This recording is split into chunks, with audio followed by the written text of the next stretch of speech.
Good morning again.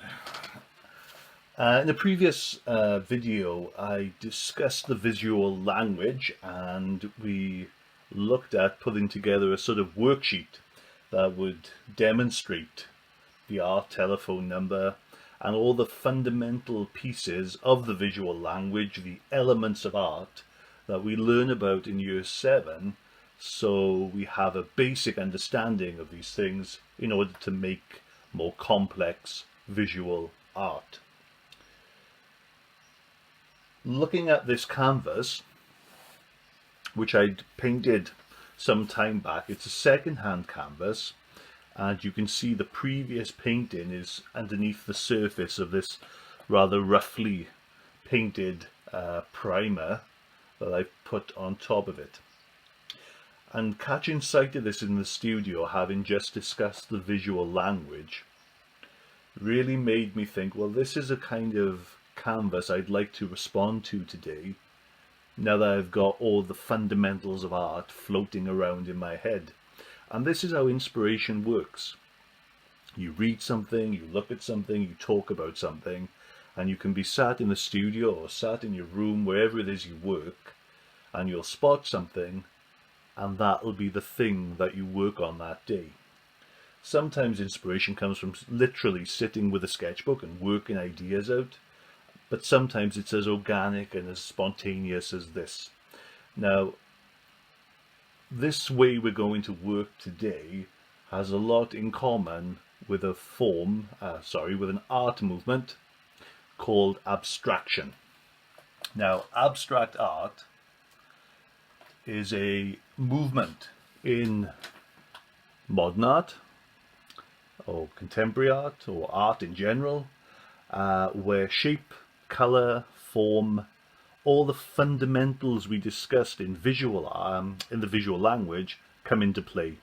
So abstraction doesn't look to represent realistically a vase of flowers or a person's face or a cityscape or a landscape. Abstraction looks at making art from the fundamental building blocks of art. So it's about using color, it's about using shape, it's about using mark making, it's about using the gesture and the movement of the human body as it makes paintings. And yes, sometimes that art can evoke memories of realistic things, but sometimes it's just about the pure pleasure of looking at painting.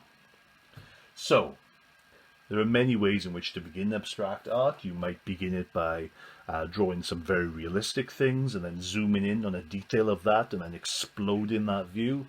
It might be from throwing a load of color down and then responding to the shapes and the colors in there. You might work from music, which you know I do a lot. And I will just have some music on in the background as I work on this. But one way in which I can definitely begin this little piece of abstraction is I am going to work with the ghost of the previous image that I painted over on this second-hand canvas. And I'm going to use that as the stimulus as I work. So I'm going to use one of these, because the last thing I would wish now is that I do a painting or drawing rather, where I sort of get very tight and very sort of just rather boringly into drawing it out super neatly. That's not what I want. So this is chunkier. It means I've got to use the whole of my hand to draw, and should give me a variety of line and shape and mark making as I go. So, right, let's find something to play in the background just to keep me sort of happy. I got no particular. This is the problem now with having so much music on a phone. You can never decide.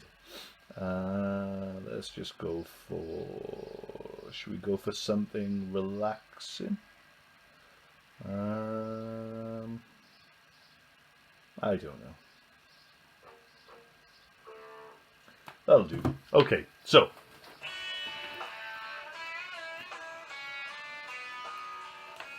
things I'd like to keep.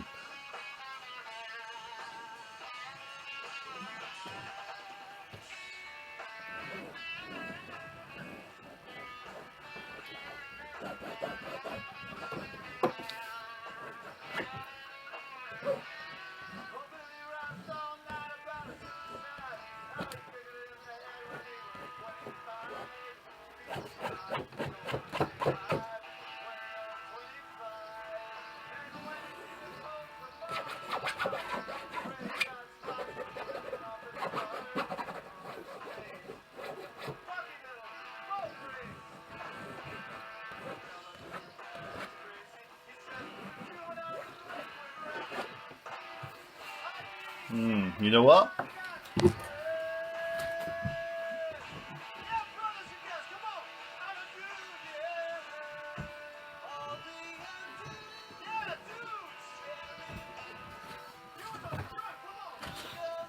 We need paint.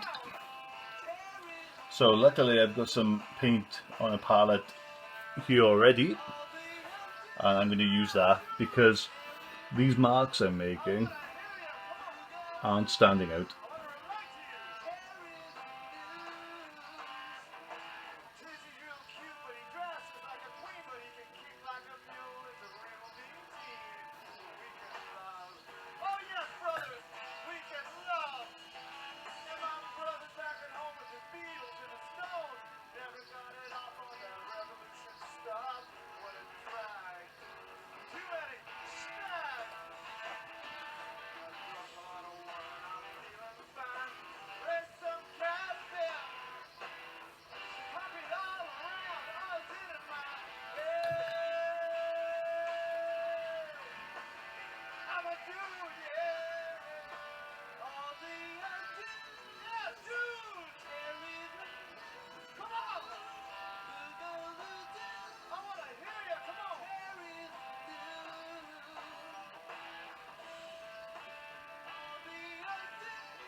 And what's happening now is I'm inventing my own shapes in response.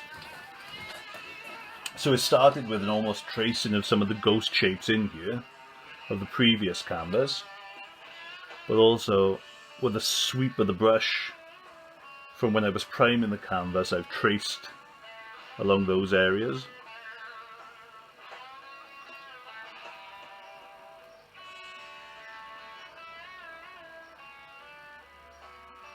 And it's hard not to think of shells and leaves and eyes. There's even a little dog nose shape in there, the lip shape here. But I want to move away from that. I don't want it to get too representational.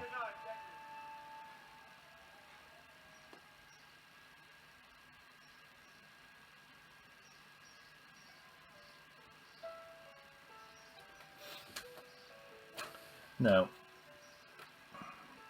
again, I could get even more detailed. I like the blank area here. I think I'm going to stop there. I'm going to get some colors onto the palette, and I'm going to fill in some areas. So the next little piece of this video will be sped up as I whack in a load of color. Yeah, that's the next stage, to put some color down. Okay, let's see how that looks.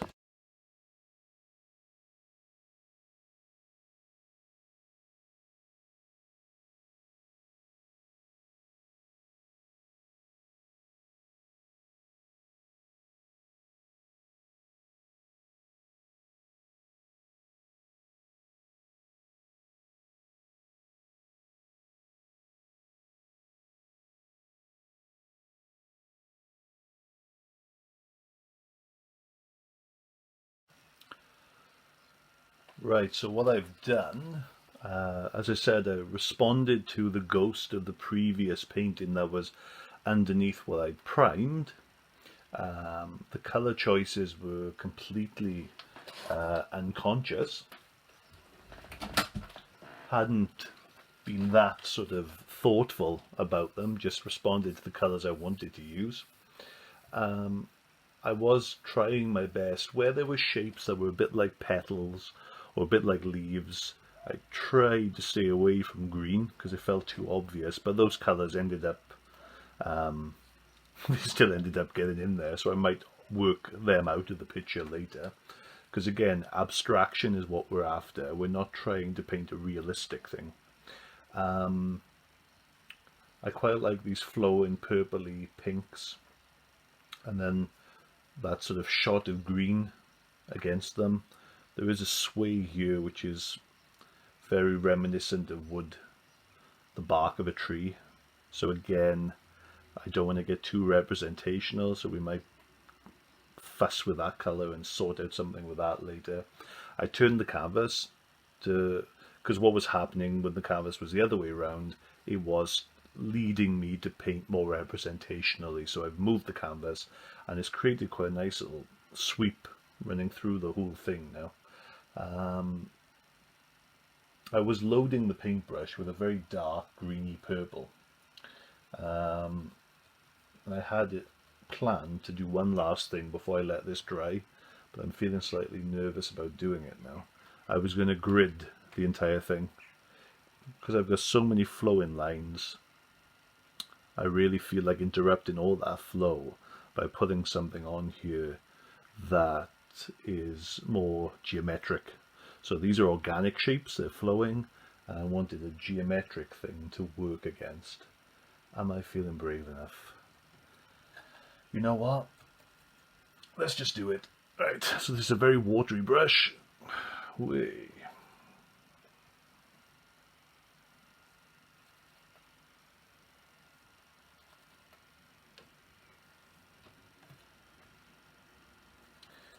And well,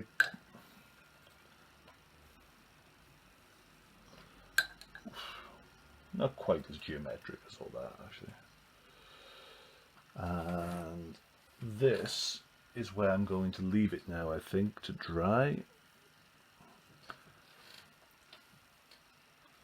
One last one. Where will it most upset me to put it? Here, I think.